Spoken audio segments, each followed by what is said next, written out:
ओम नमो भगवते वासुदेवाय नमः। श्री कृष्ण गोविंद हरे मुरारी, हे नाथ नारायण वासुदेवा। आप सभी कमेंट में ओम नमो भगवते वासुदेवाय नमः अवश्य लिखिएगा।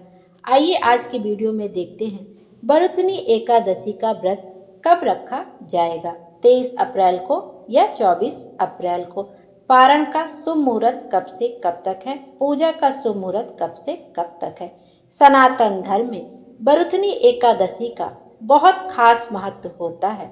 यह पर्व हर साल वैशाख माह के कृष्ण पक्ष की एकादशी तिथि को मनाया जाता है। इस दिन लक्ष्मी नारायण की पूजा की जाती है। साथ ही मनोवांछित फल पाने के लिए एकादशी का व्रत रखा जाता है। साथ में बरुतनी एकादशी की व्रत कथा का भी श्रवण किया जाता है। धार्मिक मान्यता है कि बरुतनी एकादशी व्रत करने से व्यक्ति के सुख और सौभाग्य में वृद्धि होती है। साथ ही सभी संकटों से मुक्ति मिलती है। वहीं मृत्यु के उपरांत व्यक्ति को वैकुंठ लोक में स्थान मिलता है। आइए अब बरुतनी एकादशी का शुभ मुहूर्त कब है देख लेते हैं, और बरुतनी एकादशी का पूजा का शुभ मुहूर्त कब से कब तक है, पारण का शुभ मुहूर्त कब से कब तक है, इसका व्रत किस दिन रखा जाएगा। वैदिक पंचांग के अनुसार वैशाख माह के कृष्ण पक्ष की एकादशी तिथि की शुरुआत 23 अप्रैल को शाम 4:43 से होगी। वहीं एकादशी तिथि का समापन 24 अप्रैल को दोपहर 2:32 पर होगा। सनातन धर्म में सूर्योदय से तिथि की गणना होती है। इसके लिए 24 अप्रैल को बरुतनी एकादशी का व्रत रखा जाएगा। बरुतनी एकादशी पर इस बार कई सारे शुभ योग बन रहे हैं। बरुतनी एकादशी पर इस बार ब्रह्मा और इंद्र योग का संयोग बन रहा है। इसके साथ ही शिववास योग भी है। इस दौरान देवों के देव महादेव कैलाश पर विराजमान रहेंगे। वहीं एकादशी के दिन शतभिषा और पूर्व भाद्रपद नक्षत्र का संयोग है। इस योग में भगवान विष्णु और माँ लक्ष्मी की पूजा करने से साधक के सुख सौभाग्य में अपार वृद्धि होगी।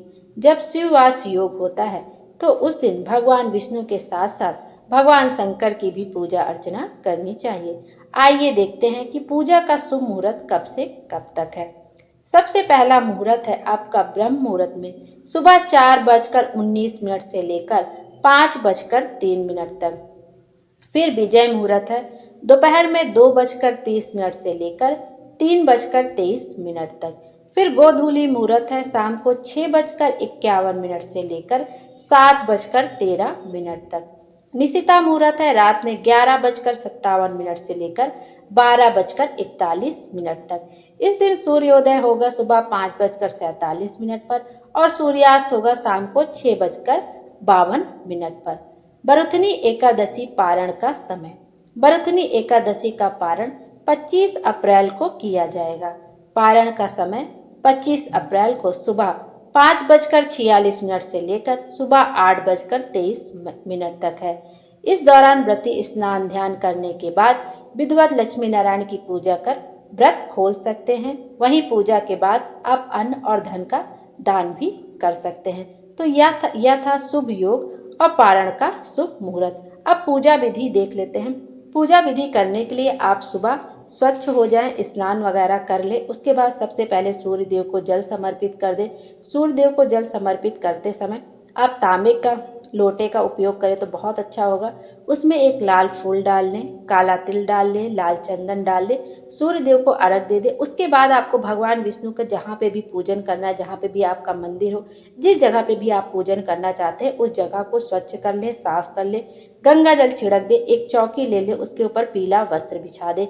भगवान विष्णु को पीला चीज बहुत पसंद है तो आप पीला वस्त्र बिछा दें उसके ऊपर। भगवान विष्णु कोई छोटी सी मूर्ति हो या कृष्ण जी की छोटी सी मूर्ति हो, आप उसको वहां पर स्थापित करें। उसके बाद गंगा जल मूर्ति के ऊपर भी थोड़ा सा छिड़क दे। उसके बाद पंचामृत से आप स्नान कराएं भगवान विष्णु को। और पंचामृत में तुलसी के पत्ते को जरूर रखें। बिना तुलसी के पत्ते को भगवान विष्णु को कोई भी भोग समर्पित नहीं होता है, वो कोई भी भोग स्वीकार नहीं करते हैं। तो तुलसी दल अवश्य समर्पित करें। उसके बाद जो भी आपके पास सीजनल फल हो, जो केला है, जो पीली चीज़ें आपको जितनी मिले आप वो भगवान को समर्पित कर दें। पीला फूल हो गया, फिर आप उनको पीला चंदन समर्पित कर दें। जनेऊ है, यदि आपके पास जनेऊ है तो आप उसको हल्दी डाल के पीला कर दे, भगवान को पीला जनेऊ समर्पित कर दे, धूप बत्ती दिखा दे। फूल हो गया, जो जो चीज़ है आप भगवान को सब समर्पित कर दे, भोग लगा दे, पंचामृत का भोग लगा दे तुलसी दल डाल के।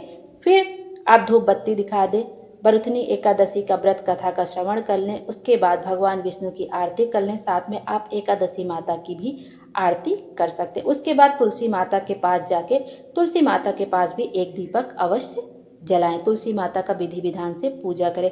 व्रत में, एकादशी के व्रत में कुछ नियम भी होते हैं, उनका भी हमें ध्यान रखना चाहिए कि इस दिन तुलसी के पत्ते को तोड़ना नहीं चाहिए। आप तुलसी दल भगवान को समर्पित करना चाहते हैं, वो आपको एक दिन पहले ही तुलसी के पत्ते को तोड़ के रख लेना चाहिए। जो गमले वगैरह से झड़ जाए आप उसको लेके आप तुलसी का दल समर्पित कर सकते हैं। लेकिन उस दिन भूल से भी, व्रत वाले दिन, किसी भी फूल पत्ते को तोड़ना नहीं चाहिए।